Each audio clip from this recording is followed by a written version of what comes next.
На вчерашната втора седница на владата на Македонија е одлучено зимскиот распуст на учениците и средношколците од основно и средно образование да продолжи до крајот на месецот, а второто полугодие да почне на 1 февруари. Инаку второто полугодие требаше да започне задутре. Одлуката за продолжување на зимскиот распуст е донесена со препорака на главниот координативен кризен штаб за спречување со пандемија предизвикана од коронавирусот, кој вчера вечер ја одржа својата прва седница од својот мандат. Седницата ја водеше премиерот Димитар Ковачевски, а на неа присуствува председателот на Комисијата за заразни болести Жарко Караджовски и председателката на ЗЕЛС Даниела Арцовска, кој е првиот човек на град Скопје. Според синокешната владина одлука, наставата со физичко присуство ќе продолжи на 1 февруари, но тоа нема да ја продолжи до крајот на учебната година, односно таа ќе заврши на 10 јуни како што е предвидено во календарот за наставна програма за основно и средно образование, со соодветна адаптација на наставните планови.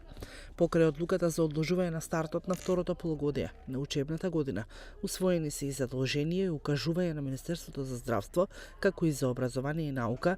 секторот за односи со јавност на влада на Македонија и јавното предпријатие Радио Телевизија Македонија да упатат апели до учениците и родителите максимално да ги придржуваат до мерките и препораките за заштита од COVID-19 во домашни услови и на отворено.